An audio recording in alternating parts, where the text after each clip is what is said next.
오늘 이 굉장히 중요한 분수령이 될 것 같습니다. 연속성으로 갈 것이냐, 아니면 방금 말씀드렸던 것처럼 꼬임 현상을 만들어내면서 속임수를 주고 갈 것이냐 라는 부분이 결정 날 수 있기 때문입니다. 물량이 언제 나올지 몰라요. 물량이 언제 나올지를 모르기 때문에 그거를 전부 다 따라다니면서 잡는다라는 것 자체는 사실 불가능하다 할 수 있죠.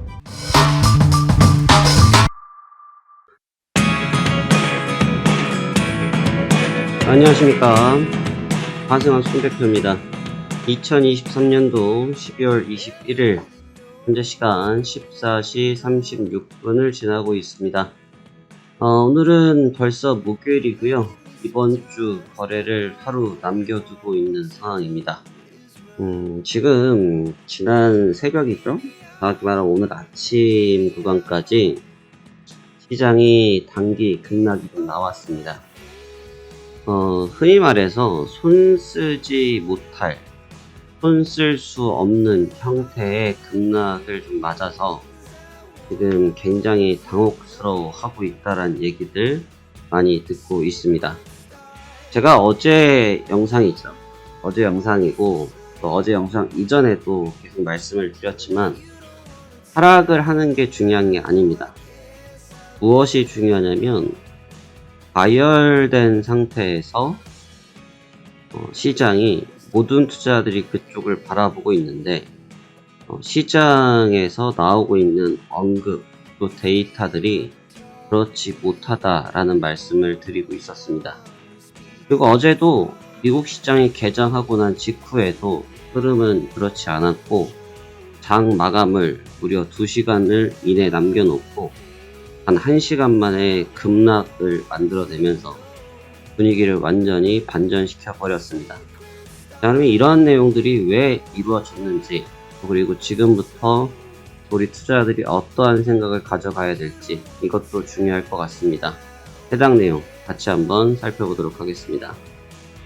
지난번에 마감했던 다우지수는 전일 대비해서 475포인트 하락한 37,082포인트에서 하락 마감했습니다.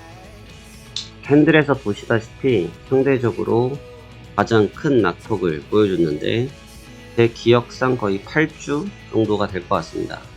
정도의 가장 큰 낙폭을 보였습니다.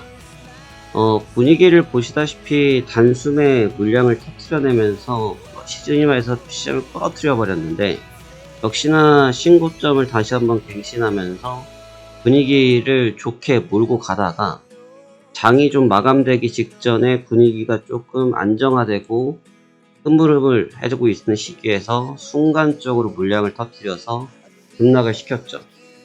다들 지금 뭐 뉴스나 이런 부분들을 보면 이유 찾기, 원인 찾기에 집중하고 있는 것으로 보여져요. 왜 하락했는지, 또 지금 하락이 어떻게 이루어진 건지 이런 거에 대해서 굉장히 의아해하는데 사실 내용 자체는 너무나 뻔한 내용이었죠. 첫 번째로는 상승에 대한 피로감이 분명히 있다라고 계속 말씀드렸고, 피로감이 축적되면 한 방에 쓰러지는 법이죠. 그 피로감이 한 방에 쓰러지게 된 거고, 그 다음에 계속해서 고점을 갱신을 하고 있긴 한데, 우리가 흔히 말해서 고점을 갱신할 때 시장이 정말 많은 매수세가 따라붙어서 견고하게 시장을 올리는 그림이 아니라 그냥 말 그대로 그냥 버팅기기만 하고 있었다는 거죠.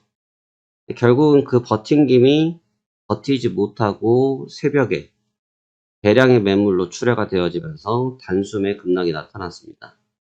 지금 보시다시피 이 형태의 급락은 따라잡기가 어려워요. 그러니까 포지션을 선점하고 있지 않으면 이걸 따라간다는 게 사실 굉장히 어려웠던 파동이 나타났고, 현재 그 파동 이후에 잠시 쉬어가고 있는 모습을 보여주고 있습니다. 분위기 자체가 이래요.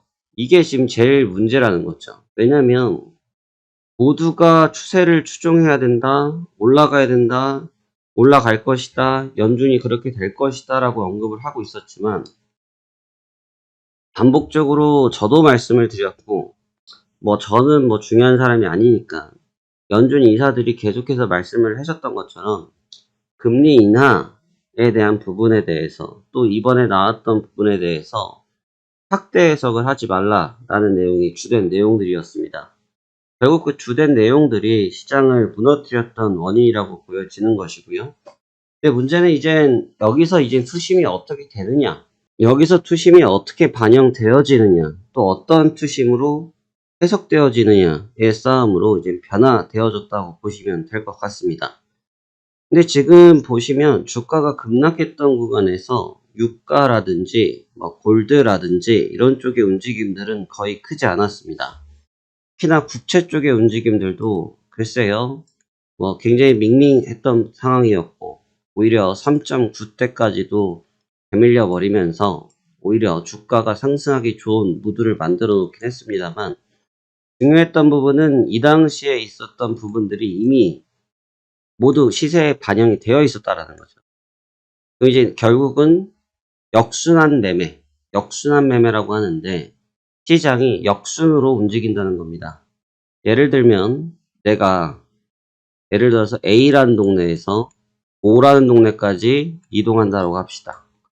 내가 여기를 이동할 때 버스를 탄다고 가정을 했을 때 A 지역에서 처음에 1번 버스를 타야 됩니다.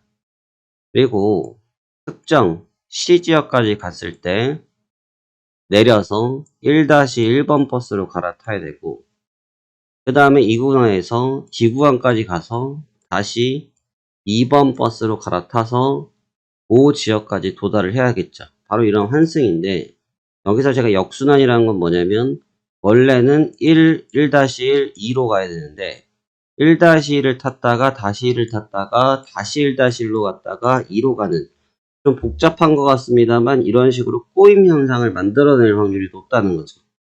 왜 그러냐 하면, 시장을 지금 이렇게 움직여놨다는 건 무슨 의미냐, 매물 소화를 시작하겠다라는 것인데, 매물 소화를 시작할 때는 누가 따라오는 걸 별로 좋아하지 않습니다. 메이저가. 그렇기 때문에 이와 같은 역순환으로 시장을 전개될 공산이 높다라고 보여집니다. 그래서 아직 지금 사실 조정이라고 말하기도 어려워요. 그냥 조금 많이 올랐던 것 중에 진짜 조금 빠진 거라서 이걸 가지고 알가불가할 부분은 아닙니다만, 모두가 좀 잊고 있었던 부분이 뭐냐면, 계속해서 말을 해주고 있지 않습니까? 주변에서 계속해서 말을 해주고 있는데 그 사실을 인정하지 않는다라는 거죠. 왜 인정하지 않습니까? 시장의 캔들이 강했기 때문이죠. 근데 물론 시장의 캔들이 강한 것 중요합니다만, 결과적으로 시장을 움직이는 데 있어서 큰 모멘텀은 역시 중요하다라는 부분 때문에 해당 요소가 부담이 되었다라고 보여집니다.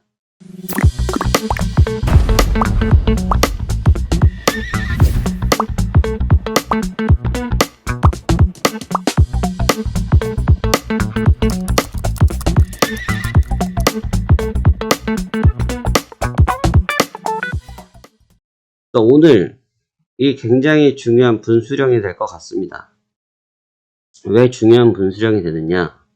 연속성으로 갈 것이냐, 아니면 방금 말씀드렸던 것처럼 꼬임 현상을 만들어내면서 속임수를 주고 갈 것이냐 라는 부분이 결정 날 수 있기 때문입니다. 이 시장이 근래에 들어 가장 어려워지는 부분 중에 하나가 뭐냐면, 지금 바로 이런 파동들인데, 지금 시간도 마찬가지입니다만 지금은 이제 프리마켓 구간이지 않습니까? 전체적으로 이런 프리마켓 구간에서의 변동성을 아주 최소화시킵니다. 변동성을 최소화시키면서 무브먼트를 주지 않는 거죠. 그리고 그 무브먼트를 주지 않으면서 내가 어디로 갈게 라는 힌트 자체를 알려주지 않습니다. 그러다가 특정 시간, 특정 시기가 되면 지금과 같이 한순간에 쏟아내는, 한순간에 쏟아붓는 이런 형태의 매매를 하기 때문에 우리가 흔히 말하는 타이밍을 잡는다는 것이 굉장히 어려워지고 있다라고 보실 수 있어요. 이 어려워지고 있는 그 타이밍은 어떻게 잡느냐? 사실 시간으로 잡을 수밖에 없습니다. 물량이 언제 나올지 몰라요. 물량이 언제 나올지 모릅니다. 물량이 언제 나올지를 모르기 때문에 그거를 전부 다 따라다니면서 잡는다라는 것 자체는 사실 불가능하다 할 수 있죠. 제가 어제 무슨 말씀 드렸습니까? 제가 어제 드렸던 얘기, 어제 혹시 제 영상을 못 보신 분들, 제가 양치기 소년 이야기 드렸고, 예수님에게 해드렸고 했는데 그때 구간들이 어디였습니까? 여기였습니다. 말씀드리자마자 급락 나오지 않았습니까? 그러니까 지금 제가 이걸 알고 있는 게 아니고 그 내용을 기반으로 해서 기다려준다는 거죠. 이 기다림이 결국은 숙제라는 겁니다. 꼭 예수님이 손바닥에 십자가가 박힌 걸 봐야, 못이 박힌 걸 봐야 믿냐 이거죠. 그거랑 똑같은 얘기입니다. 우리가 알 수 있는 타이밍에 시장이 쉽게 답을 주지 않고 있다는 거예요. 제가 그래서 뭐라고 말씀드렸죠? 지금은 대박으로 나을 자리다. 대박이 나오기 쉬운 자리가 될 수 있다. 라는 부분이 바로 이러한 부분 때문이라고 볼 수 있습니다. 앞서 말씀드렸던 것처럼 지금 시장은 움직이기 시작했지만 전체적인 비중으로 따지면 한 1%? 100이라고 봤을 때 아직 99라는 변동성을 더 가져가야 됩니다. 그 변동성을 99라는 변동성을 어떻게 가져갈 것인지를 찾는 게 이번 시장의 가장 큰 숙제가 될 것이라고 생각하고 있습니다. 그래서 여러분들께서도 이 점에 대해서 잘 준영을 하셔야 되는데 흐름을 그냥 단순하게 따라갈 수 있는 시간을 잘 안 준다고 말씀드렸죠. 지금도 반등 주는 것 같죠? 따라가는 것 같죠? 계속 안 준다 이거죠. 또 하락 줄 것 같죠? 지금도 여기도 마찬가지겠지만 폭락, 따라가야겠지? 그러니까 따라가 버리니까 바로 잠깐 돌려준단 말이에요. 그럼 여기서 언제 멈출 거냐 이겁니다. 아니면 이게 다시 대반등이 나타날 거냐 이거죠. 이 판단을 누가 어떻게 할 것이냐. 그 기준은 얘만 보고 있으면, 지수만 바라보고 있으면 찾을 수가 없어요. 주변 백데이터를 확인하지 않으면 절대로 확인할 수가 없어요. 그런 백데이터들을 같이 확인하시면서 여러분들께서도 이 질문에 대해서 스스로 답을 찾을 수 있으셔야 될 것 같습니다. 어제 영상을 보시고 무료 체험을 신청하신 분들이 너무나 많으셔서 저희 담당 직원들이 지금 밥도 못 먹고 알려드리고 있습니다. 영상을 어디를 봐야 된다. 이런 부분 알려드리고 있는데 공부를 지금 하셔야 된다. 미리미리 준비하셔야 된다. 잔치 끝나고 해봤자 의미 없다. 양치기 소년이 진짜로 늑대가 온다라고 알려줘서 늑대가 진짜로 오고 나니까 그때 대해서 늑대를 막기 위해서 철조망을 치고 총을 준비하고 해봐야 의미가 없다. 미리미리 준비하지 않은 투자자에게는 기회가 없다라는 거죠. 왜? 지금처럼 24시간 중에 딱 2시간 만에 시장의 변화를 줬기 때문이라는 겁니다. 나머지 22시간은 뭐 했냐? 참고 기다렸던 시간이다. 그것을 우리가 받아들여야 되는 부분이 될 것 같습니다. 그래서 지금 연준 쪽에 어제까지 나왔던 내용들, 어제도 연준 이사가 나와서 말씀하셨던 부분들, 여전히 인플레이션에 나왔던 데이터들을 존중하신다는 발언들을 계속 하고 계십니다. 연준 쪽에서는 그러한 내용들을 계속 존중해주고 있고요. 하지만 계속해서 시장이 스스로들 판단하지 말아라. 우리 내년에 한다라고 했지 내년 상반기에 한다고 말하지 않았다.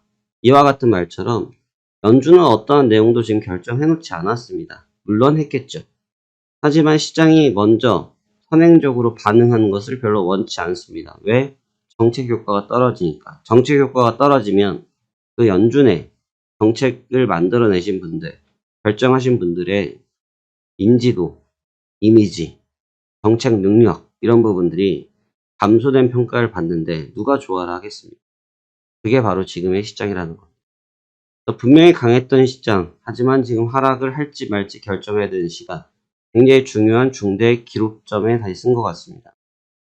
연말이고 풀어지기 좋은 시간입니다. 오늘 22일 1일이고 또 내일 지나면 주말부터 월요일까지 또 크리스마스 성탄절을 보내야 되고 또 그 다음 주에 시작하면 며칠만 거래하면 또 납페일이 있기 때문에 모두가 풀어지기 좋은 시기인 것은 분명한 사실이나 가장 중요한 것은 이런 풀어지기 좋은 시장에서 시장이 공격적으로 움직인다는 겁니다.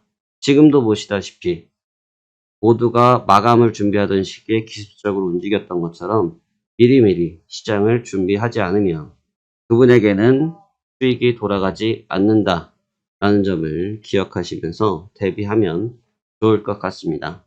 자, 그러면 남은 시간 여러분들께서도 성공 투자하시길 바라며 저 또한 오늘 시장 신중하게 잘 준비해 보도록 하겠습니다. 오늘도 성공 투자 기원합니다. 감사합니다. 하생환 송대표였습니다.